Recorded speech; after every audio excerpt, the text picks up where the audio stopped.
Hi guys, welcome to my YouTube channel. So guys, যোৱাকালি অসমৰ স্বাস্থ্য মন্ত্ৰী হিমন্ত বিশ্ব শৰ্মা ডাঙৰীয়া যিটো নেকি গভৰ্ণমেণ্টৰ ফালৰ পৰা এটা হেল্পলাইন নম্বৰ দিছে নম্বৰটো ধৰক এনেকুৱা এই আপুনি ফোন কৰিলে নম্বৰটো জাষ্ট মিছ কল হ'ব ফোনটো নালাগে মিছ কল হোৱাৰ পাছত আপোনাক এটা মেছেজ আহিব আৰু সেই মেছেজটোৰ পাছত আপোনাক আৰু এটা মেছেজ দিব যিটো মেছেজত আপোনাক এটা লিংক দিয়া হ'ব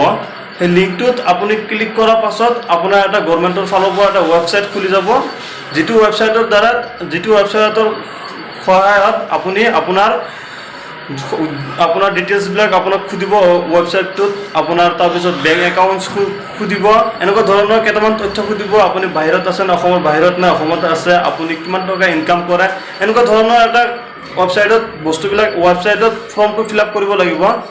তো গাইজ ফৰ্মটো ফিল আপ কেনেকৈ কৰিব মই আপোনালোকক স্ক্ৰীনত দেখাম তাৰ আগত কেইটামান গুৰুত্বপূৰ্ণ কথা যে এনেকুৱা ধৰণৰ এটা প্ৰব্লেমত সবে কিন্তু আপোনাক কিছুমান মানুহ আছে চিটিং কৰিব পাৰে তো আপুনি জাষ্ট IFSC কোড আৰু বেংক একাউণ্টছ দিব পাছৱৰ্ড এনেকুৱা ধৰণৰ কোনো ধৰণৰ OTP নিদিব আপুনি তো যিমান ফোন কৰিব মেছেজ আহিব মেছেজ অহাৰ পাছত যদি আপুনি অনলাইনত যদি ফিল আপ কৰিব পৰা নাই আপোনাৰ কিবা প্ৰব্লেমৰ কাৰণে তথাপিও আপুনি চিন্তা কৰিব নালাগে কাৰণ অসম গভৰ্ণমেণ্টৰ ফালৰ পৰা এটা অপশ্যন দিয়া আছে যে আপোনালোকক 48 ঘণ্টাৰ ভিতৰত ফোন কৰিব আৰু ফোন কৰাৰ পাছত আপোনালোকক ডিটেইলছবিলাক দিব আৰু আপোনালোকে ডিটেইলছবিলাক ভালকে দিব শুদ্ধকে দিব যোনো কতো ভুল নহয় তো গাইজ আপোনালোকে ইয়াত কোনো ধৰণৰ চিটিং নকৰিব ভালকে দিব কাৰণ এইটো বস্তু সকলো সবৰ কাৰণে ভাল কাৰণ আমি বাহিৰত আছো মই বৰ্তমান বেংগলোৰত আছো এনেকুৱা ধৰণৰ বহুত ধৰণৰ ল'ৰা ছোৱালী বহুত জাগাত আছে বহুত ধৰণৰ অসুবিধাত আছে তো গাইজ গভৰ্ণমেণ্টে আমাৰ হেল্পৰ কাৰণে এনেকুৱা ধৰণৰ সহায় এটা আগবঢ়াইছে আৰু গভৰ্ণমেণ্টৰ লিষ্টত যাব যে আমি ক'ত আছো ক'ত নাই আমাক লগে ট্ৰেছ কৰিব পাৰিব গভৰ্ণমেণ্টে এইটো কাৰণে গভৰ্ণমেণ্টৰ হেল্প হ'ব কিন্তু এইটো বস্তু গভৰ্ণমেণ্টে লাঞ্চ কৰা নাই কিন্তু মোৰ বিভাগত এইটো এটা অপশ্যন আছে মোৰ বিভাগত মই ভাবোঁ এনেকুৱা তো গাইজ আপোনালোকে মোবাইল স্ক্ৰীনত চাওক মই স্ক্ৰীনত দেখাই দিম মেছেজটো কেনেকুৱা ধৰণৰ ফোন কি কোনটো নম্বৰত ফোন কৰিব লাগে কোনটো নম্বৰত কি কৰিব মই স্ক্ৰীনত যিটো নম্বৰ দি থৈছোঁ এইটো নম্বৰত আপোনালোকে ফোন কৰিব তো গাইজ বলক মই মোবাইল স্ক্ৰীনত আপোনালোকক দেখাই এইটো নম্বৰ মই আগতে ডায়াল কৰিছিলোঁ তো নম্বৰটোত মই আগতে ডায়াল কৰি আছোঁ শুনিব নম্বৰটো কি কয়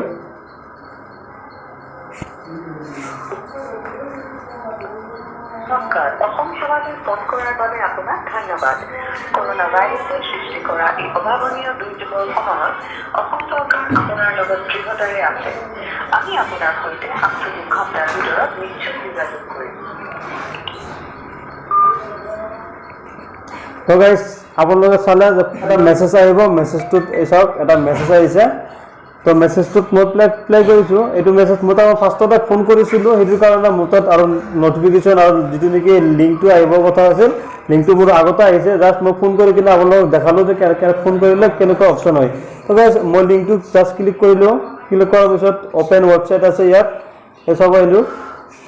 তো ইয়াত ক্লিক কৰিলোঁ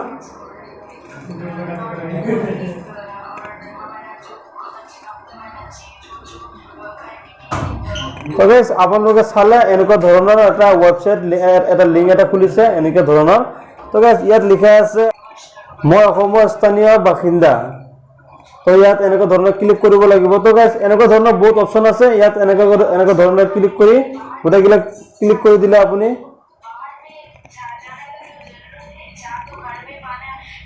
তো গাইজ এনেকৈ ক্লিক কৰাৰ পাছত এনেকুৱা ধৰণৰ আৰু বহুতকেইটা অপশ্যন আহিব ইয়াত লোকেশ্যন আহিব আপোনাৰ ঘৰৰ লোকেশ্যন